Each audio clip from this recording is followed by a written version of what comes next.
Okay, major bummer. So I'm going to finish my fuselage covering. I was going to cover this last side. And as you can obviously see, I don't have enough fabric. Maybe I should order a whole new roll of fabric. I'm not really sure what to do here. It's pretty frustrating. I might try something else actually. Maybe we can solve this problem.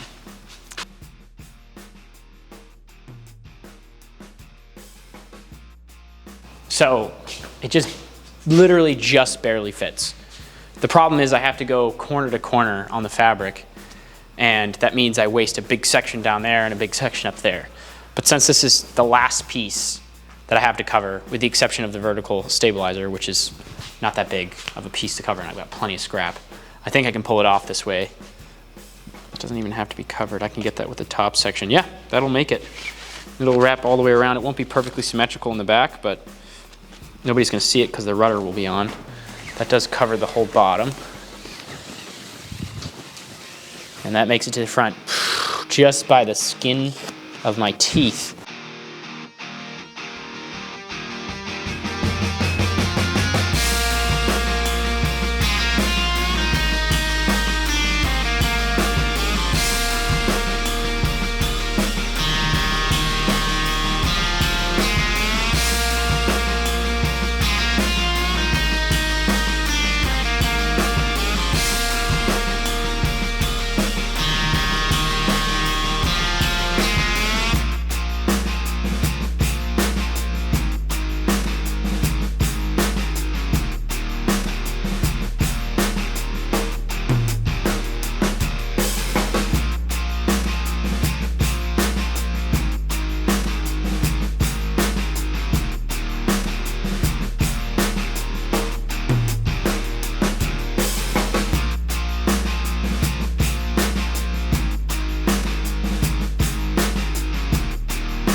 Okay, we're gonna try and cover the vertical stabilizer section here, which is basically the last thing I need to cover.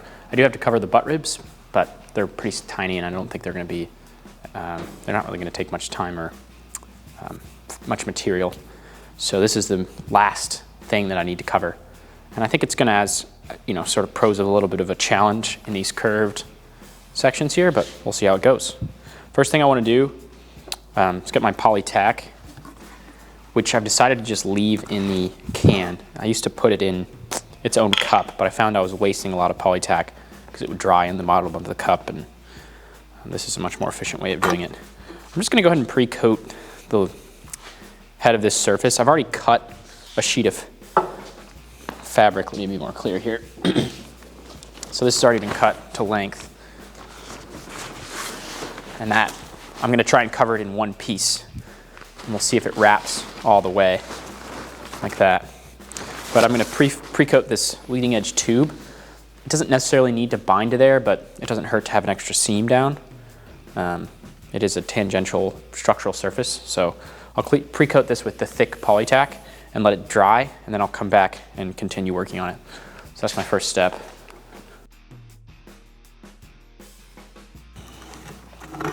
Okay, I'm gonna let that dry for a couple minutes. I don't want the fabric to stick to it yet, because I want it to be able to clamshell all the way around and sort of flex.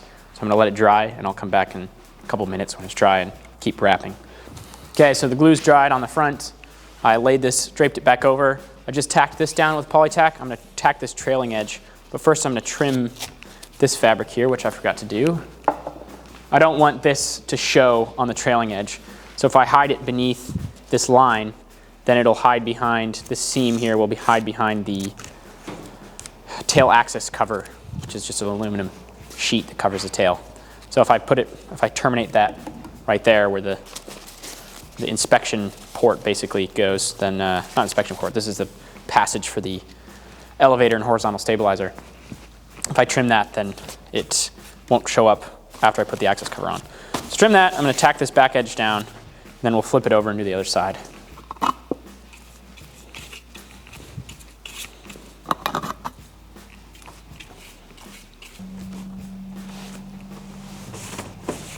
So I end up pulling that, not super tight, but pretty tight. You don't want any wrinkles like that big wrinkle.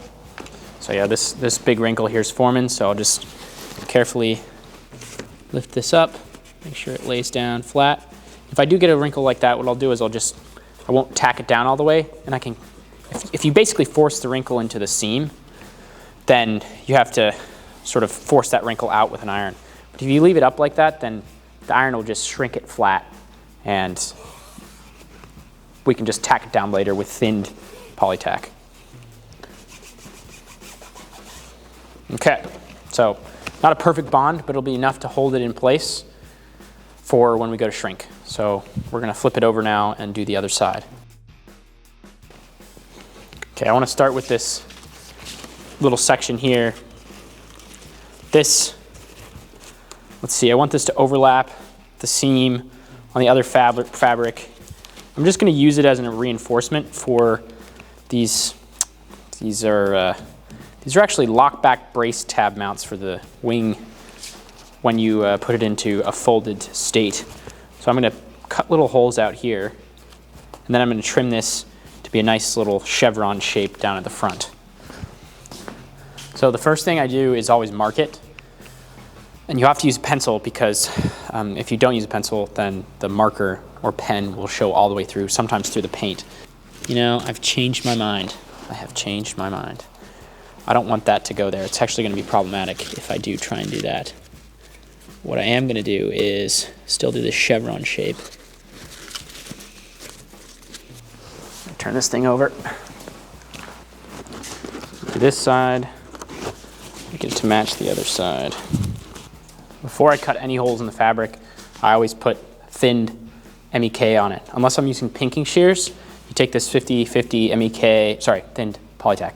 This thinned 50-50 MEK polytack mix and just run it on that seam. That allows you to cut it with a pair of scissors without causing it to fringe out and fray out on you. So we'll just put that on there. We're gonna let it dry. Come back to it in a minute. Okay, it's not perfectly dry, but it's dry enough to hit it with scissors and to prevent it from fraying. Basically, once it gets pretty tacky, the fabric will no longer fray. But if it dries all the way, it's actually easier to cut.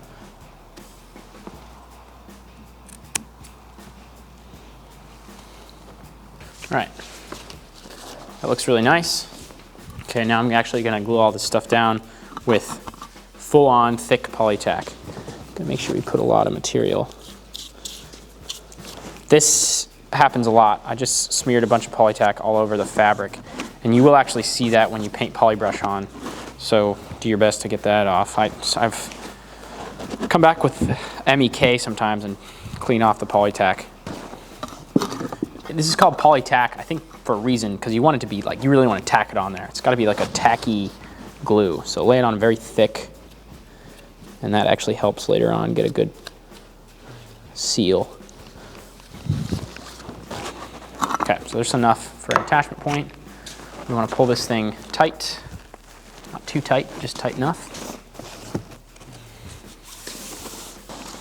Get most of our wrinkles out, so we have to do less work later on. That looks good. Now we're going to do the trailing edge.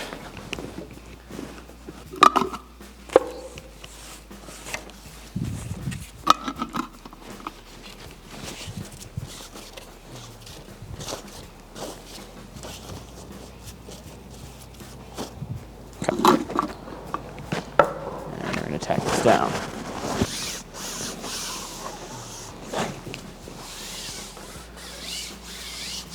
Okay, that laid down really nicely, no wrinkles, and the overlap was down here this time, so it'll be underneath the access cover and we won't even see it. So they're not exactly in the same place, and I knew this was going to be a problem because this piece, I almost ran out of fabric, so I had to do some sort of finagling to get it to fit.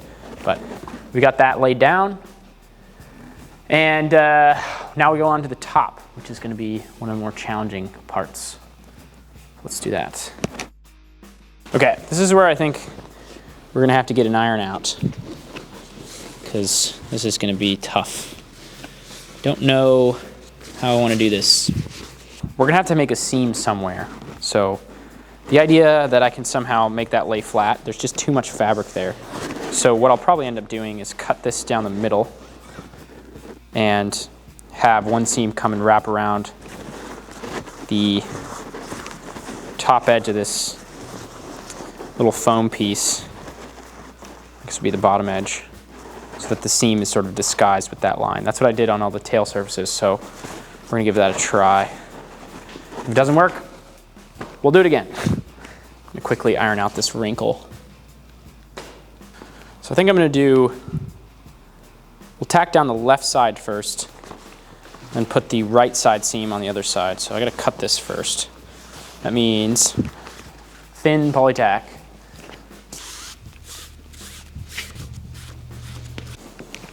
All right, my thin poly tack has dried. So we're gonna try and cut this right down the middle. The manual does say that this is the more challenging method to try and cover it with one sheet. They do show you the 2-sheet method, which in my experience covering the tail surfaces is always much easier. But I'm going with the expert option. So there's my split. So we can do this in 2 pieces. The right one's going to be the one on top, and the left one's going to be the one underneath. Since I already have poly tack on that surface, this iron will actually tack it down to the surface. I already pre-coated this. Okay, it's the front. I'm just going to keep pulling tight on this and working this all the way around. And I got to make sure all these wrinkles come out now, because once I lay the other fabric on top of them, it'll be hard to get the wrinkles out underneath. It's always advisable to leave a lot of excess. I talked about this when covering the tail surface. If you can get a big handful, hold on to it like that, and then just sort of work these wrinkles from their origin way down at the bottom. Get them to work all the way up.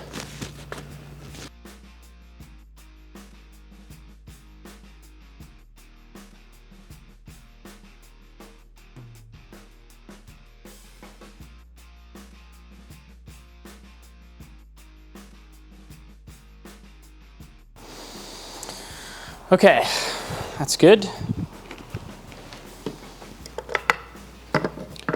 Now I'm going to trim off the excess. In order to do that, we got to put a little bit of thin poly tack on this seam here. And while I'm here, I'm going to coat this attachment point with thin poly tack, and that'll work my pre-coated surface in. So I remember I put poly tack on here already so that I could attach this stuff to it.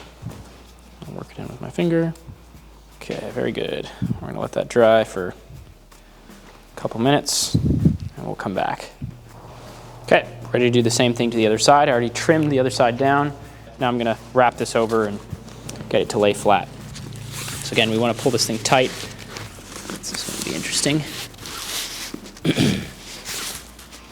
Sort of a weird seam up here in the front, but I'm just going to count on the fact that that's going to shrink out when I tighten the fabric.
Okay, back at it right where I left off.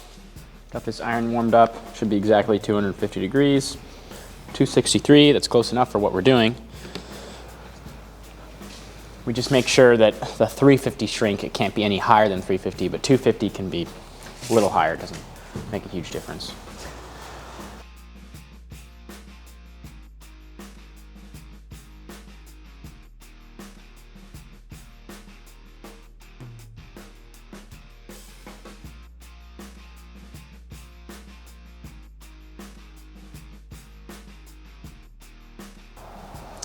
All right, now that this has been ironed, what I think I'm going to do next is take it out of the stand on the aft end, on the trailing edge, and I'll wrap the back end around and tack it down.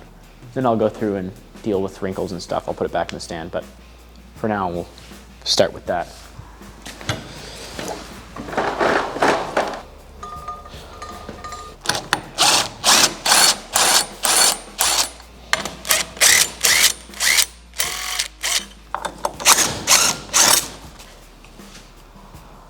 Why this wants to roll over to the side. It's kind of scary. What are we going to do here? Maybe I trim this first. That's what I'm going to do.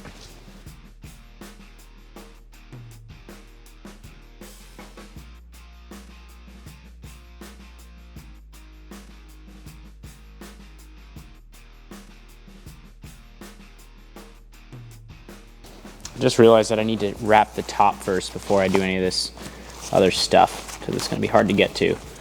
So what I'm going to do is trim this bottom one out so that it's flush with the top crown, and then wrap this other one over, I guess again also flush with the top end will be cut flush, and then the back end will come and lay flat on top of it.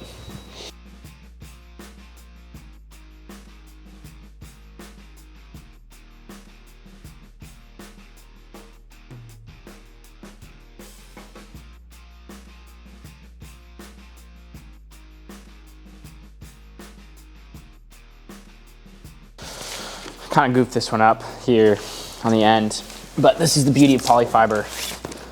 It's really easy to fix this stuff.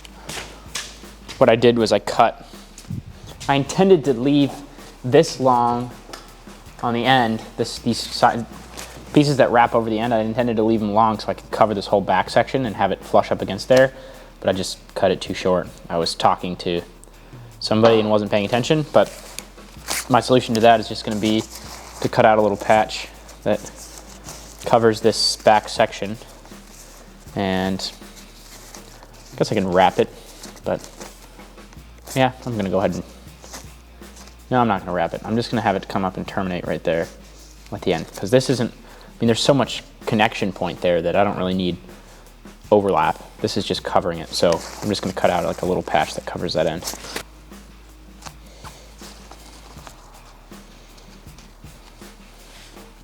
Okay, we wait for this to dry, and that'll get just glued onto there as a covering piece for this back section. So the bottom's a really weird shape, and this is what I did actually on the rudder. I'm gonna do the same thing here. So I'm gonna just tack all this stuff down, and then I'm gonna cut out a patch that actually reinforces this whole section, and just sort of patch this area here, because this is going to see a lot of abuse. It's going to be the closest thing to the ground, and I just think an extra layer of fabric doesn't really hurt anybody.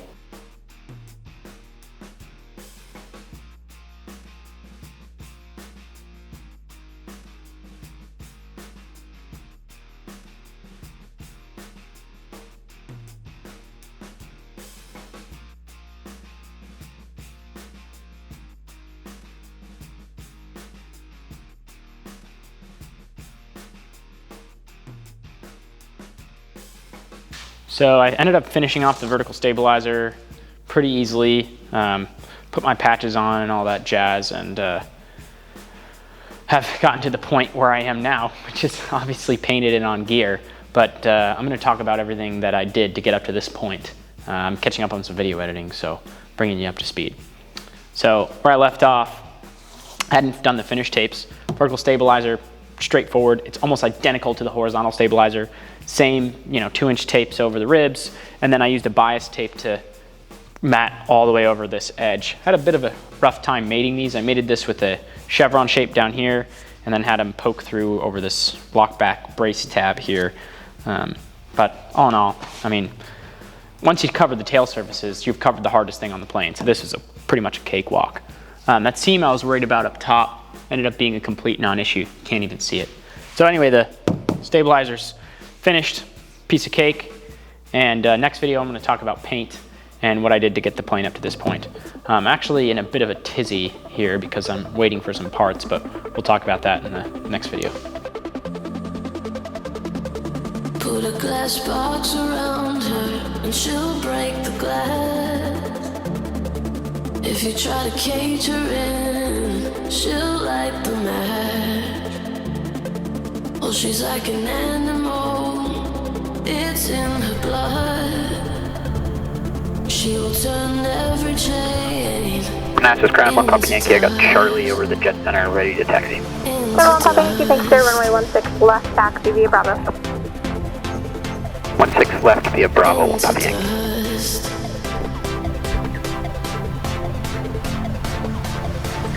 Mount base to final 1,500 feet, to 12 o'clock and 2 miles, runway 16 right, clear touch and go.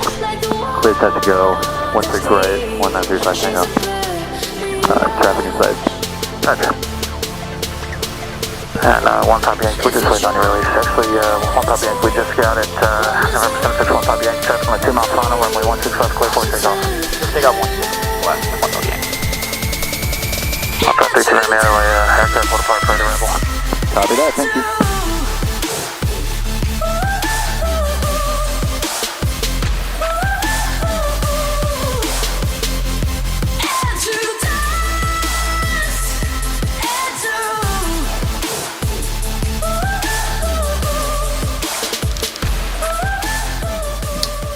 Just wanted to include a little bit of flying footage. I did a cool trip up to New Hampshire in the 210 to go pick up my uncle. It was a beautiful trip, especially considering that it was in the wintertime on the East Coast, which can be pretty gnarly weather.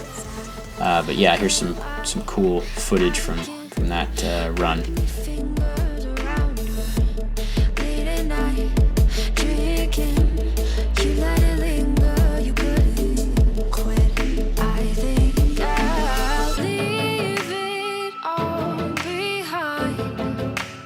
Left me